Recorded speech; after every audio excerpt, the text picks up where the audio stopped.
तो जय हिंद भाई सभी साथियों और सभी का स्वागत है भाई। तो भाई आज जो सवाल लिया हम आप देख सकते हैं स्क्रीन पर।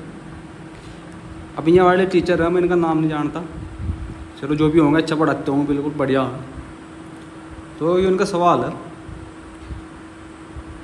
और भाई डेली देते होंगे सवाल, ये क्योंकि लिख रखा है उन्होंने यहाँ पर। तो ये सवाल मिल गया मुझे और स्क्रीनशॉट ले लिया मैंने। तो ये सवाल मैंने अपने ग्रुप में भेजा व्हाट्सएप के में, और मन में एक पता सिस्टम ऐसा रहो जा कि अगर मैथ का सवाल कहीं से मिल जा तो उसे कर दूँ, और उसे करने के बाद मैं कहना उसकी वीडियो बना करके अब यूट्यूब पर डाल दूँ।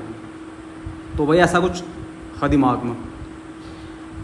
अब मैथ के सवाल तो भाई अब मैं एक काम करता हूँ कि अब जब भी टाइम मिलता तो मैं अपने ग्रुप में, यानी कि जो मैथ के डाउट है, अब टेलीग्राम का ग्रुप बनना है उनका, तो भाई इसमें बैठो 2-3 घंटे, क्योंकि पता नहीं क्या हो रहा है, मन मानता ही नहीं। अब जितने सवाल आगे सोल्व कर दूँ। तो चलो अब छोड़ दो इन बातों को। तो ये सवाल देखो, वैसे मैं क्या दिया। तो वैसे सवाल में दिया हाँ कि यदि 3 वर्ष के लिए किसी राशि पर चक्रवृद्धि ब्याज और साधारण ब्याज का अंतर 186 रुपये है, तो मूलधन की राशि ज्ञात करें, यह मानते हुए कि दोनों मामलों में ब्याज की दर 10%। तो भाई सवाल को छोटा कर लो, चलो यहाँ लगा दो सवाल छोटा करके पेज। चलो तो भाई अब सभी बच्चों ने ये सवाल पढ़ लिया होगा। अब सवाल आपका कौन सा आयो? तो सवाल आपका साधारण ब्याज एवं चक्रवृद्धि ब्याज, क्योंकि ये दोनों चैप्टर मिक्स हो सवाल पूछे जाएगी एग्जाम की। तो देखो कि सवाल में क्या दिया। तो भाई सवाल करने का तरीका देखो पहले। तो भाई नो बताओ कि इसने क्या पूछा है। तो इसने पूछा है इसमें कि यदि 3 वर्ष के लिए किसी राशि पर, तो वैसे पूछा है ना कि मूलधन कितना की राशि। अब इसने 2 चीज़ें दे रखी इसमें, एक तो दे रखा है साधारण ब्याज और दे रखा है चक्रवृद्धि ब्याज। तो भाई जो हमारा साधारण ब्याज होगा, अब वो तो साधारण है ना, तो उसने दिया कि इसमें 10% की इसने दे रखी दर।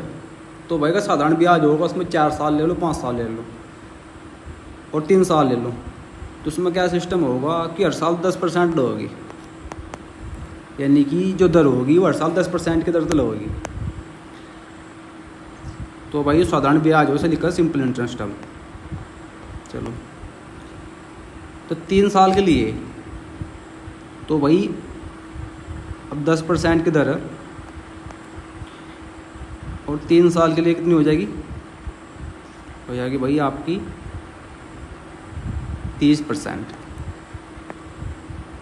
चलो भैया तो आएगी आपकी सिंपल इंटरेस्ट की दर कितनी आएगी? 30%।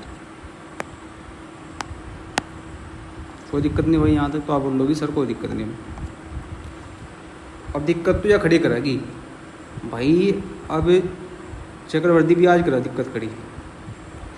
अब इसकी 3 साल के निकालने के आपके बहुत तरीके। तो भाई देखो, अब 3 साल की दर निकालने खातर जो पहला तरीका ये हो कि आपको पता कि इस 10% की फ्रैक्शन कितनी होगी। अब बोल लो जी 1/10।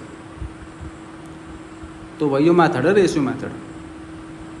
तो अगर पहला दर इसकी 10 रही होगी तो 1 बढ़ेगी होगी, तो कितनी होगी? 11। तो यह बात कर रखे ना 3 साल खातर, तो वह 3 साल एक ही होगा। चलो कोई दिक्कत नहीं, 3 साल हो गया एक करे। अब गुणा कर दो तो ये कितना आएगा भाई? 1000। अब ये कितना आएगा? 1331। तो यहाँ से दर निकाल लो। तो जैसे यहाँ से दर निकाल लेंगे तो भाई अगर प्रिंसिपल कितना था इसका आपका, तो प्रिंसिपल था आपका 1000 और अमाउंट कितना होगा? मिश्र धन इसका हो गया आपका 1331। तो इस 1000 पर कितनी बढ़ोतरी आएगी? आप बोलोगे 331 रुपये की। चलो जो भी है, तो भाई इस 1000 रुपये पर,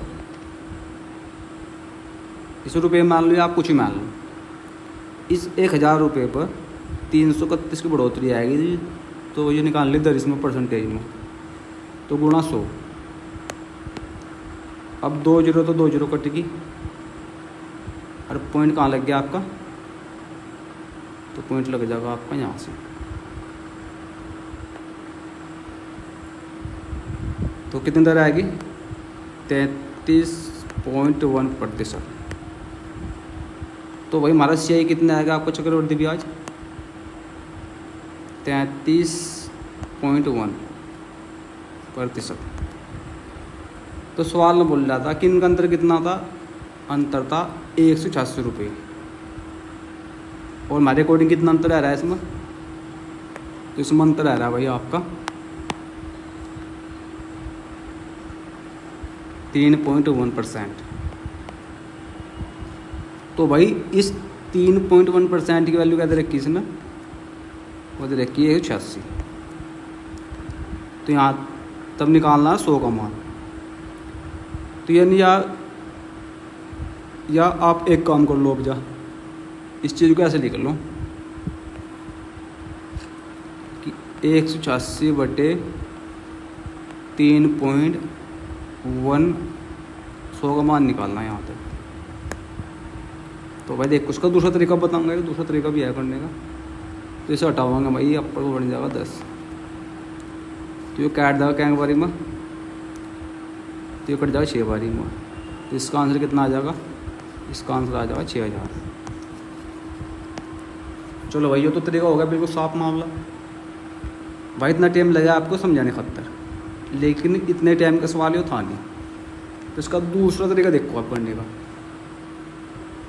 चलो भाई दूसरे तरीके पर आ जाओ, इसे कर दो आप साफ। ये कर दिया मैंने बिल्कुल साफ। तो भाई सिंपल इंटरेस्ट तुम्हें पता कितना हो जाएगा, 3 साल का कितना हो जाएगा, 30%।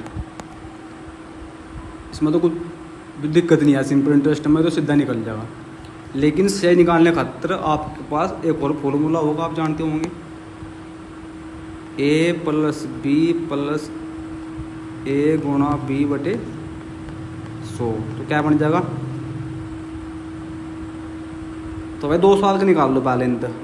तो 10 + 10 + 10 गुणा 10 बटे 100। तो भाई कितना आएगा 2 साल का, 21 बन गया, एक अंगत आएगा यो। चलो आपको ऐसे बताऊँ बिल्कुल। तो 10 20 और एक इनका यो कितना बन गया, 21% की दर बन गई। चलो यहाँ तो कोई दिक्कत नहीं है। तो 2 साल का आ गया, और तीसरे साल को और निकाल लो। तो तीसरे साल निकालने खाते ये फॉर्मूला काम कर देगा। तो भाई 21 कर लो पहला, तो ये तो अब ये कर लो आपका 10, यानी तीसरे साल का निकल जाएगा 21 गुणा 10 बटे आपका 100। तो ये कितना आएगा, तो 0 0 0, तो ये आएगा भाई आपका 33.1%। तो भाई यहाँ तक CI कितना आएगा आपका चक्रवर्ती ब्याज, 33.1%। तो भाई बात आएगी इनका अंतर कितना आएगा, तो भाई इनका अंतर कितना आएगा अब जा 3.1%। तो यहाँ तक तो कोई दिक्कत नहीं, यहाँ तक तो मैंने कराई दिया, समझो आप। तो इसकी वैल्यू कितनी रखी है आपको, 186। तो यहाँ तो 100 की वैल्यू निकल जाएगी। तो भाई कितना आ जाएगा आपका आंसर, 6000। तो भाई 6000 रुपये आएगा, ऑप्शन नंबर आपका D। तो कोई दिक्कत नहीं है बिल्कुल। चलो भाई तो कल देखते हैं कि सर कल कौन सवाल देते हैं। चलो भाई।